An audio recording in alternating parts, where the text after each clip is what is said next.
Today there are a lot of interesting updates from the Kursk direction.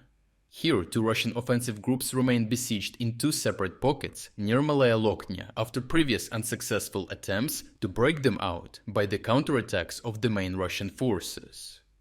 To make the situation more disastrous for the Russians, it has just been exposed that the field commanders in this area lied about the success of the assaults on Malaya Lokhnya and the frontline changes, which led to catastrophic results for the next stage of their planned operation. Previously, Russian low-level field commanders operating near Pogrebki fabricated reports that contradicted the actual situation on the ground in the Kursk direction. According to these reports, a mechanized counterattack by the 810th Marine Brigade had successfully retaken control of the villages of Pogrebki, Orlovka, Staraya Sorochina, and Novaya Sorochina. The commanders claimed that the capture of these settlements brought Russian forces directly to the outskirts of Malaya Lokhnya. This false narrative led to a complete lack of situational awareness on the battlefield. In reality, the Russians did not control the settlements. Instead, 100 Russian soldiers from the broken units were actually encircled with no chance to break out. In an attempt to secretly salvage the situation and align with the reports submitted to higher command, Russian commanders ordered repeated waves of assaults. Such desperate attempts to fix the situation were not communicated to the Ministry of Defense and therefore failed to secure the necessary support, which led to even higher unreported losses, significantly depleting the reserves created for the counteroffensive operation. This approach is common among low-level Russian commanders, who often report the success of their operations prematurely, sometimes days before the reported territorial gains are actually achieved. In this particular section of the front, however, there was no real advancement by Russian forces. The key issue in this area was that the initial assault forces, which were claimed to have secured the reported territorial gains, were running out of supplies and were at the highest risk of being destroyed.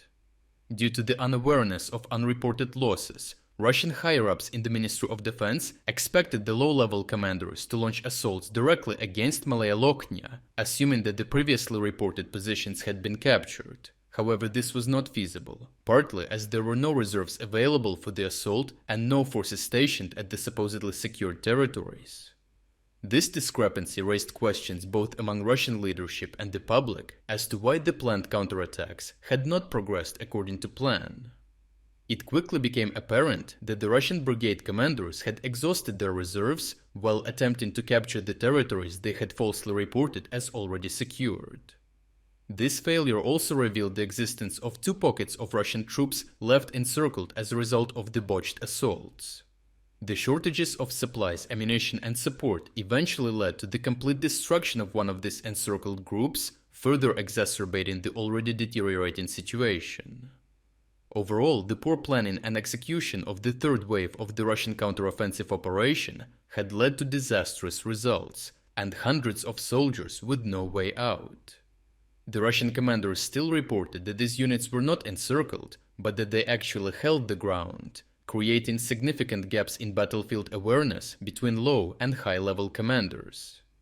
As a result, the subsequent waves of assaults were repelled, and the failure to capture the ground has already led to the destruction of half of the encircled troops in one of two pockets near Malaya Lokhnya. Despite the heavy losses, recent reports suggest that the Russian command is accumulating both elite Marines and paratroopers from the 83rd Airborne Brigade, 155th Marine Brigade, and 51st Airborne Regiment. They are hoping to expand the scope of their assaults in all areas of Kursk, while the forces in the Malaya Lokhnya-Pogrebki axis are operating from ground zero after disastrous results of failed attacks. If you're against the invasion of Ukraine and you want to support the work that I am doing, consider making a purchase in the online store UA Supporter. Here you can find a lot of products with Ukrainian symbols to not only show your support for this channel, but also for Ukraine.